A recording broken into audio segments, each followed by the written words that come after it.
जी अभी जांच चल रही है। गृह मंत्री से ऐसे में आप कैसे बयान की उम्मीद कर रहे हैं? जब तक जांच पूरी ना हो जाए गृह मंत्री आकर क्या बोलेंगे? थोड़ा सा इंतजार कर लेते। सापरा जी।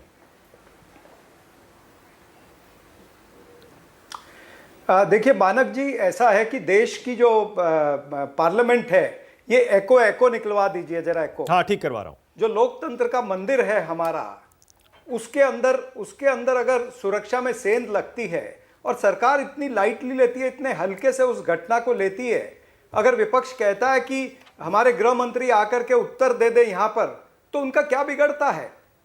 सबसे पहली बात। और आज ये कहते हैं कि लोकतंत्र का मजाक उड़ रहा है। लोकतंत्र का मजाक तो तब उड़ रहा है जब एक सांसद जो घुसपैठिए हैं उनको पास बना करके देता है और उस सांसद को ये लोग रेड कारपेट वेलकम देने की तैयारी कर रहे हैं। उस सांसद के ऊपर कोई कार्रवाई नहीं होती है, उसे ये लोग क्लीन चिट देने का कार्यक्रम बना रहे हैं। ये जो 141 सांसद सस्पेंड हुए हैं विपक्ष के, ये क्यों हुए?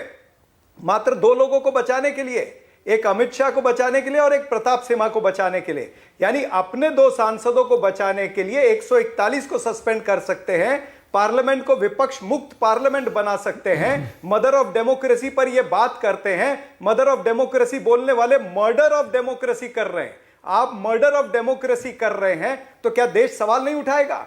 फिर ये कहते हैं मिमिक्री करते हैं। अरे भूल गए वो दिन जब रमेश बिदूरी ने पार्लियामेंट के अंदर खड़े होकर के किस तरह के अपशब्द वापरे थे? भूल गए वो दिन जब प्रधानमंत्री नरेंद्र मोदी ने पूरे पश्चिम बंगाल में दीदी ओ दीदी करके मिमिक्री करी थी? भूल गए वो दिन जब नरेंद्र मोदी जी ने संसद के बाहर श्रीमती सोनिया गांधी जी को जर्सी गाय कहा था और राहुल गांधी जी को बछड़ा कहा था और मिमिक्री करी थी? अरे नरेंद्र मोदी से बड़ा मिमिक्री करने वाला या सब बड़ा एक्टर कौन हो सकता है? सबसे बड़े एक्टर तो प्रधानमंत्री नरेंद्र मोदी खुद है और लोकतंत्र की धज्जियां उड़ाने वाले प्रधानमंत्री मोदी खुद हैं। और अभी इनके प्रवक्ता कह रहे हैं कि संसद में स्पीकर का दायित्व बनता है। इनको मैं याद दिलाना चाहूंगा, मैं विधान परिषद का सदस्य रहा हूं। ये कभी विधान परिषद या विधानसभा या लोकसभा में आएंगे तो इनको भी समझ में आएगी किस तरह से वहां पर कंट्रोल करना है। ये स्पीकर को, चेयरमैन को बखूबी आता है, लेकिन जब पीछे से कहीं से चिट्ठी आती है या कहीं से ऑर्डर आता है कि ये करना है, तब इस तरह के निर्णय होते हैं। तो ये जितने भी निर्णय हो रहे हैं, ये लोकतंत्र की हत्या है। कहीं ना कहीं आप लोकतंत्र को खत्म करना चाहते हो और लोकतंत्र को हावी करना चाहते हो। सापरा जी, मेरा सवाल अभी भी वही है। आपको भी पता है पुलिस की जांच चल रही है, खुफिया एजेंसियों की जांच चल रही है, स्पीकर की अलग जांच चल रही है जो उन्होंने कमेटी बनाई है। जब जांच चल रही है ऐसे में गृह मंत्री आकर क्या बताएंगे? आप क्यों अड़े हैं उनके बयान पर? हाँ, मैं जांच पे भी बात करता हूं। जांच तो इन्होंने एसआईटी बनाई हुई है। उत्तर प्रदेश के अंदर कई 100 एसआईटी बनी थी। क्या हुआ उन जांचों का? पुलवामा की जांच का क्या हुआ? अभी तक ये बता पाए क्या कि 300 किलो आरडीएक्स कहां से आया था? ये कुछ नहीं बता पाएंगे। और जांच कौन कर रहा है? दिल्ली पुलिस जांच कर रही है, सीआरपीएफ के डीजी जांच कर रहे हैं। अरे भाई, जो लोग अमित शाह के अंडर में है, गृह मंत्री के अंडर में है, वो इसकी जांच करेंगे? यानी क्या हो क्या रहा है? तो कौन जांच करेगा फिर? समझ रहे हो? कैसी बात कर रहे हैं सापरा जी? लीपापोती किससे जांच कौन करेगा? आप ही बताइए। लीपापोती या तो करने का काम हो रहा है। सीबीआई से कराइए, एनआईए से कराइए। जांच कौन करेगा?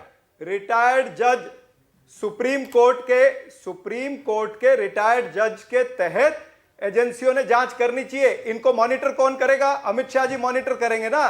तो भाई अमित शाह कभी कुछ ऐसी बात आने देंगे जिसके ऊपर बीजेपी के ऊपर कोई अपराध सिद्ध होगा या बीजेपी के प्रताप सिम्हा के ऊपर कोई अपराध सिद्ध होगा? ओके, तो कर क्या रहे हैं? एक सवाल और। सैया भय कोतवाल तब डर काहे का? ओके, मैं समझ गया आप क्या कहना चाह रहे हैं। एक सवाल और। ये सापरा जी, विपक्ष पर आरोप है, आपको मौका मिल गया, आप संसद नहीं चलने देना चाहते, इसीलिए आप जानबूझकर इस मुद्दे को उठा रहे हैं, रोज हंगामा करते हैं ताकि यह दुष्चक्र बना रहे, ताकि स्पीकर को, राज्यसभा के उपसभापति को, आपके सांसदों को सस्पेंड करना पड़े। आप जानबूझकर सस्पेंड हो रहे हैं, बीजेपी कह रही है, जानबूझकर आप ऐसा माहौल बना रहे हैं। देखिए, बीजेपी तो कहेगी जानबूझकर के कोई सस्पेंड होता है क्या? इसका मतलब यह है कि बीजेपी सत्ताधारी पार्टी होने के बावजूद इन्हें संसद चलाने नहीं आती है। या तो संसद चलाने नहीं आती है या फिर ये नागपुर के आरएसएस के दबाव में या नरेंद्र मोदी के दबाव में वहां पर स्पीकर जो बैठे हैं और चेयरमैन जो बैठे हैं वो काम कर रहे हैं। ये मेरा खुलेआम आरोप है, क्योंकि मैंने 6 साल देखे हैं विधान परिषद के। कितनी भी बुरी परिस्थिति हो, लेकिन स्पीकर या चेयरमैन जो है वो उस परिस्थिति को कंट्रोल करने में सापरा कामयाब जी, होते मैंने हैं। अभी बताया उस हाउस मनमोहन के सरकार बाहर में भी मीटिंगें 36 होती लोकसभा हैं, के सांसद तमाम सारी सस्पेंड चीजें हुए होती थे, हैं और समाधान होता है। राज्यसभा के भी सांसद सस्पेंड हुए हैं। ऐसा थोड़ा है किसी सरकार में सांसद सस्पेंड ही नहीं हुए, आपकी सरकार में भी हुए थे। सांसद हंगामा करेगा, सस्पेंशन तो होगा। 36 हुए ना, 36 हुए ना, 141 का रिकॉर्ड तो नहीं कायम हुआ। ये तो इनकी न्यू इंडिया का रिकॉर्ड है भाई। ये तो 70 साल या 75 साल का इतिहास कायम कर रहे हैं। देश की आजादी में पहली बार इतने सांसदों को सस्पेंड किया गया है, और किन कारणों से सस्पेंड किया गया है कि वो तख्ती लेकर के आए हैं। अरे भाई तख्ती, ये लोग क्या दिखाते